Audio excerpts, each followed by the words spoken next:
Hi friends, how are you? అందరు బాగున్నా అనుకుంటున్నాను. సో మన ఎకానమీ సంబంధించి ఈరోజు మనం నోబెల్ ప్రైజెస్ చదువుకుందాము. సో ఈ ఎకానమీలో ఎవరిస్తా అంటే ద సావరిన్ రిస్క్ బ్యాంక్ వాళ్ళు ఈ ఎకానమిక్ సైన్సెస్లో ఇస్తారన్నమాట. 1969 నుంచి ఇస్తున్నారు ఈ ప్రైజ్, అంత ముందు లేదన్నమాట. స్టార్టింగ్ 1800 నోబెల్ ప్రైజెస్ స్టార్ట్ చేసినప్పుడు ఈ అవార్డు లేదు. సో 1969 నుంచి ఈ అవార్డు స్టార్ట్ అయింది. ఈ 2020 ఎవరికి ఇచ్చారంటే పౌల్ ఆర్ మిల్గ్రామ్కి ఇచ్చారు. అండ్ దెన్ రాబర్ట్ బి విల్సన్కి ఇచ్చారన్నమాట. So for the improvement of the auction theory and inventions of new auction formats. So auction formats అంటే వేలం పాటలకు సంబంధించిన కొత్త విధానాలు మరియు కొన్ని ఇంప్రూవ్మెంట్ తీసుకొచ్చారన్నమాట వీళ్ళు. సో అదే అనమాట. సో రాయల్ స్వీడిష్ అకాడమీ వాళ్ళే వీళ్ళకి అనౌన్స్ చేస్తారు prizes. So Royal Swedish Academy వాళ్ళు కెమిస్ట్రీ అనౌన్స్ చేస్తారు, ఎకానమిక్ సైన్స్ అనౌన్స్ చేస్తారు, అండ్ ఫిజిక్స్ అనౌన్స్ చేస్తారు. 3 వీళ్ళే అనౌన్స్ చేస్తారు అనమాట. సో నెక్స్ట్ మన సబ్జెక్ట్లోకి వెళ్తే ఈరోజు మన వీడియోలు ఎంత ఉండడానికి అండ్ మన ఈరోజు ఏం నేర్చుకోబోతున్నాం అని మనం చూసుకుంటాం. ఒకసారి ఈ సంవత్సరం 2020 ఎవరికి ఇచ్చారు నోబెల్ ప్రైజెస్ అది కూడా మాట్లాడుకుంటాము. నోబెల్ ప్రైజెస్ ఎకానమిక్ సైన్స్ ఇంతవరకు ఎన్ని ఇచ్చారు, అండ్ నోబెల్ ప్రైజెస్ ఇద్దరు కలిపి ముగ్గురు కలిపి అలా ఎంతమందికి ఇచ్చారు, యంగెస్ట్ ఎవరున్నారు, ఓల్డెస్ట్ ఎవరున్నారు, ఫీమేల్ ఎంతమంది ఎకానమీలో ప్రైజ్ తీసుకున్నారు, అండ్ ఎవరైనా సరే ఎకానమీ ప్రైజ్ డిక్లైన్ చేశారా, multiple Nobel laureates in economic science, ఒకే మనిషికి ఎక్కువ నోబెల్ ప్రైజ్ ఎవరికైనా ఇచ్చారా, సో చనిపోయిన తర్వాత ఎవరికైనా నోబెల్ ప్రైజెస్ ఎకానమీలో ఇచ్చారా, నోబెల్ ప్రైజ్ అమౌంట్ ఎంత ఇస్తారు, so Nobel economic sciences to Indians ఎవరికైనా నోబెల్ ఎకానమిక్ ప్రైజెస్ ఇచ్చారా. సో ఇవన్నీ డిస్కస్ చేద్దాం. కాబట్టి మన వీడియో కొద్దిగా లెంత్ ఉండే అవకాశం ఉంది. సో ఓపిక్గా చూడండి. ఎవరికైనా ఈ కొద్దిగా స్టార్టింగ్లో ఇది నాకు అవసరం లేదు అనిపిస్తే కొద్దిగా ముందు ఫార్వర్డ్ కొడుకుంటూ ముందుకు వెళ్ళిపోండి. సో మిస్ అయితే మీ ఇష్టం, నేనేం చేయలేను. సో దీనికి సంబంధించి ఒకసారి మనం చూసుకుంటే అవార్డెడ్ ఏమో స్వీడన్ వాళ్ళేమో పీస్ ప్రైజ్ తప్ప అన్నీ ఇస్తారు, నార్వే వాళ్ళేమో పీస్ ప్రైజ్ ఒకటే ఇస్తారు, మిగతావి ఏమి ఇవ్వరు. సో మనకు రాయల్ స్వీడిష్ అకాడమీ వాళ్ళేమో లిటరేచర్ ఇస్తారు, రాయల్ స్వీడిష్ అకాడమీ వాళ్ళేమో అకాడమిక్ ఆఫ్ సైన్సెస్ వాళ్ళేమో కెమిస్ట్రీ, ఎకనామిక్ సైన్సెస్, ఫిజిక్స్ ఇస్తారు, అండ్ నార్వేనియన్ నోబెల్ కమిటీ వాళ్ళు పీస్ ఇస్తారు, నోబెల్ అసెంబ్లీ కారోలిన్స్కా ఇన్స్టిట్యూట్ వాళ్ళేమో ఫిజియాలజీ ఆర్ మెడిసిన్ ఇస్తారు. సో నెక్స్ట్ మనం చూసుకుంటే ఈ ఆర్థిక శాస్త్రం చూసాం. మనం బేసిక్స్లో వెళ్తే ఆర్థిక శాస్త్రం నోబెల్ బహుమతులు కూడా అమెరికాను వరించాయి. ఆర్థిక శాస్త్రం కూడా నోబెల్ బహుమతులు అమెరికా వాళ్ళకే ఎక్కువ వచ్చాయంటున్నారు. సో కాలిఫోర్నియాలోని స్టాన్ఫర్డ్ యూనివర్సిటీకి చెందిన ప్రముఖ ఆర్థిక శాస్త్రవేత్త Robert B Wilson, Paul R మిల్గ్రోమ్లకు ఈ ఏడాది ఆర్థిక శాస్త్రంలో నోబెల్ పురస్కారం లభించింది. ఈ విషయాన్ని సోమవారం Royal Swedish Academy of Sciences secretary general Goran Hansson ఇక్కడ ప్రకటించారు. వేలం సిద్ధాంతాన్ని ఇంగ్లీష్లో ఆక్షన్ థియరీని మరింత అభివృద్ధి చేయడం, కొత్త తరహా వేలం పద్ధతితో ఆక్షన్ కనిపెట్టేందుకు ఈ పురస్కారాన్ని ఇస్తున్నట్టు తెలిపారు. ఈ అవార్డు కింద 10 మిలియన్ క్రోనాలు 10 మిలియన్ స్వీడన్ క్రోనాలు అంటారనమాట నగదు బహుమతి, బంగారు పథకం బహుకరిస్తారు. వీరిద్దరూ గురు శిష్యులు లాంటి వాళ్ళు అనమాట. వీరిద్దరు Robert B Wilson, Paul R Milgram PhD చేస్తున్నప్పుడు విల్సన్ ఆయనకు అడ్వైజర్గా వ్యవహరించారు. ఇద్దరు ఒకే వీధిలో ఎదురుగా ఉంటారు. ఈ ఏడాది మొత్తం 11 మందికి నోబెల్ పురస్కారాలు రాగా అందులో 7 మొత్తం అమెరికా వాసులే. ఈ సంవత్సరం 11 మందికి వస్తే దాంట్లో 7 మొత్తం అమెరికా వాసులే అనమాట. సో ఇంకా వాళ్ళు ఏం కనుక్కున్న వాళ్ళ పరిశోధన చూసుకుంటే వీళ్ళు ఏమంటారంటే సామాజిక ప్రయోజనం కోసమే ఈ పరిశోధన అన్నారు. సో అదేంటి ఒకసారి చూసుకుంటే ప్రకృతి వనరులకు ప్రైవేట్ సంస్థలకు అప్పగించే సమయంలో ప్రభుత్వాలు వాటిని వేలం వేస్తుంటాయి. సెల్ ఫోన్లో పనిచేయడానికి ఉపయోగపడే రేడియో ఫ్రీక్వెన్సీలు, సముద్రంలో చేపలు పట్టే ప్రదేశాలు, విమానాలు దిగే స్థలాలు, ఇతర ప్రకృతి విషయాల్లో దీన్ని పాటిస్తుంటాయి. వీటిలో నెగ్గాలంటే సాంప్రదాయ వేలంపాట విధానాలు పనికిరావు. వాటిపై ఏ మేరకు పెట్టుబడి పెట్టాలన్న దానిపై శాస్త్రీయంగా అధ్యయనం చేయాల్సి ఉంటుంది.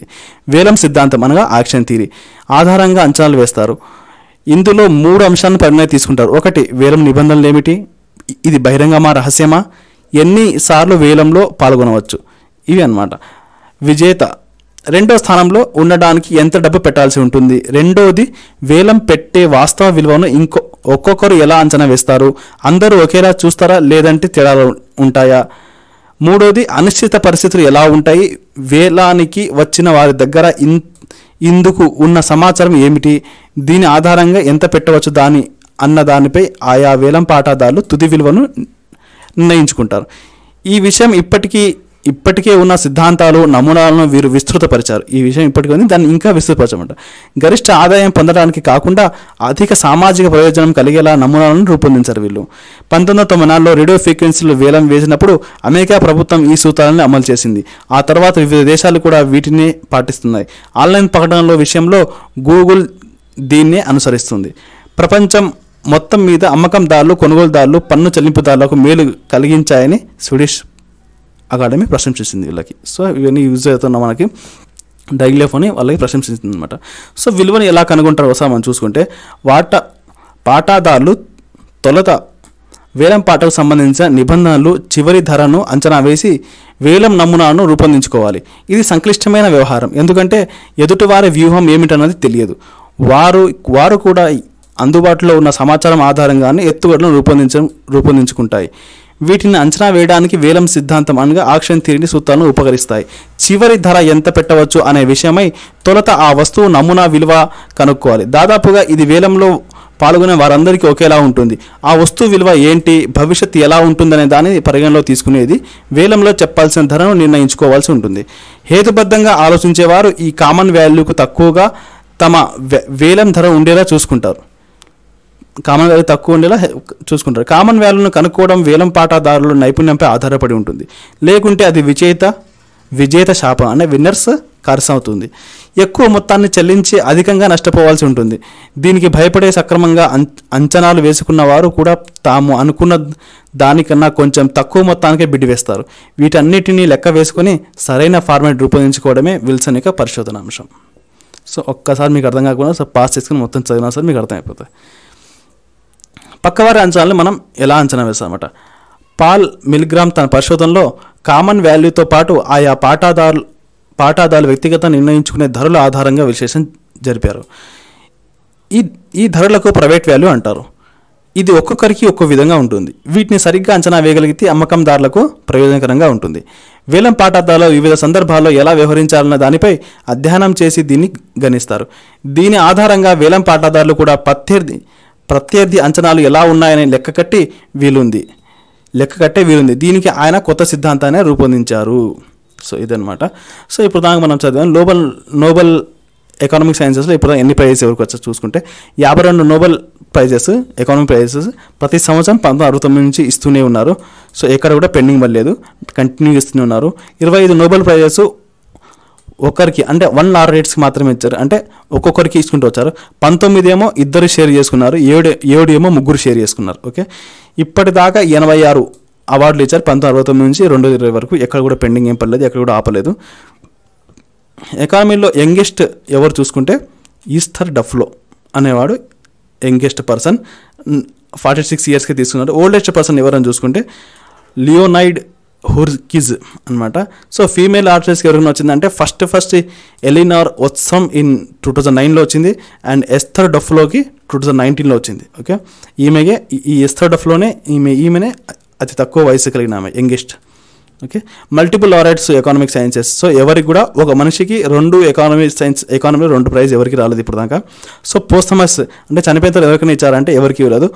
ఒకసారి 1974 కన్నా ముందు ఇద్దరికి ఇచ్చారు, అది కూడా డాగ్ హ్యామర్స్జోల్డ్ అండ్ ఎరిక్ ఎగ్జెల్కి ఇచ్చారు. అది కూడా వీళ్ళు ఈ ప్రైజ్ కాదు, పీస్ ప్రైజ్లో డాగ్ హ్యామర్స్జోల్డ్ అండ్ ఎరిక్ ఎగ్జెల్కేమో లిటరేచర్లో ఇచ్చారు. 1974 తర్వాత ఎవరికి కూడా చనిపోయిన తర్వాత అనౌన్స్ చేయకూడదని వాళ్ళు రూల్ పెట్టుకున్నారు. సో అదేనమాట. ఫ్యామిలీలో ఎవరికన్నా వచ్చిందంటే ఇద్దరు బ్రదర్స్కి వచ్చింది, జాన్ టిన్బెర్గెన్ అండ్ నికోలస్. వీళ్ళిద్దరికీ కూడా ఈ అన్నదమ్ములు వీళ్ళిద్దరు. కానీ జాన్ టిన్బెర్గెన్ ఎకానమిక్ సైన్స్లో వస్తే నికోలస్ టిన్బెర్గెన్కి ఏమో ఫిజియాలజీ మెడిసిన్లో వచ్చింది. సో మ్యారీడ్ కపుల్కి ఎవరికైనా వచ్చిందంటే గున్నార్ మిర్థల్ అండ్ ఆల్వా మెర్డల్. వీళ్ళిద్దరికి గున్నార్ మిర్థల్కి ఏమో ఎకానమీలో వచ్చే, అదే ఆల్వా మిర్డల్కి ఏమో పీస్లో వచ్చిందనమాట. సో అదే అనమాట. సో ఇద్దరు ఒకే సబ్జెక్ట్ అయితే కాదనమాట, ఒకే నోబెల్ ప్రైజే కాదనమాట. సో 1998లో ఇండియాలో ఎవరికైనా వచ్చిందంటే ఇండియాలో వాళ్ళకేమో అమర్త్య సేన్కి వచ్చింది for his welfare contributions of welfare ఎకానమిక్స్కి సంబంధించి ఆయన చేసిన పరిశోధనలు కానీ అమర్త్య సేన్కి 1998లో వచ్చింది ఎకానమీలో. 2019లో అభిజిత్ బెనర్జీకి వచ్చిందనమాట. సో ఈయన ముంబైలో పుట్టాడు, కానీ ప్రస్తుతానికి ఆయన యూఎస్లో ఉన్నాడు. అదనమాట. For his experimental approach to the elevating the పావర్టీని తీసేయడం కోసం ఆయనకు పరిశోధన జరిగాయి అనమాట. సో చూసుకుంటే ఇంకా ఇలాంటి వీడియోస్ మీకు ఇంకా కావాలంటే సబ్స్క్రైబ్ చేసుకోండి అండ్ మీ ఫ్రెండ్స్కి కూడా షేర్ చేయండి. కొత్తగా నేర్చుకున్నాను అనిపిస్తేనే షేర్ చేయండి. సో అందుకోసమే. సో మీరు ఇచ్చే లైక్లు కామెంట్లే నాకు కొద్దిగా ఇంకా ప్రోత్సాహాన్ని ఇస్తాయి. సో వీడియో చాలామంది బాగుంది అంటున్నారు, కానీ ఎవరు షేర్ చేయట్లేదు. సో షేర్ చేయడానికి ప్రయత్నించండి. నేనైతే మేము ఫోర్స్ చేయలేను కదా. సో మనం ఏదైనా పీడిఎఫ్ కానీ మెటీరియల్స్ కానీ వీడియోస్ కానీ మన వాట్సాప్ గ్రూప్లో, టెలిగ్రామ్ గ్రూప్లో అండ్ ఫేస్బుక్ గ్రూప్లో జాయిన్ అవ్వండి. ఎప్పటికప్పుడు అప్డేట్స్ ఇస్తుంటాను. అండ్ మన యూట్యూబ్ ఛానల్ని మీరు షేర్ చేయండి దయచేసి. అండ్ ఎక్కడైనా మెసేజ్ చేయొచ్చు. వాట్సాప్ గ్రూప్లో నుంచి డైరెక్ట్ నా నెంబర్ ఉంటే ఆ నెంబర్కి మెసేజ్ ఏం చేయొచ్చు. టెలిగ్రామ్లో కూడా మెసేజ్ చేయొచ్చు. So whatever it may be your wish. And thank you for watching this.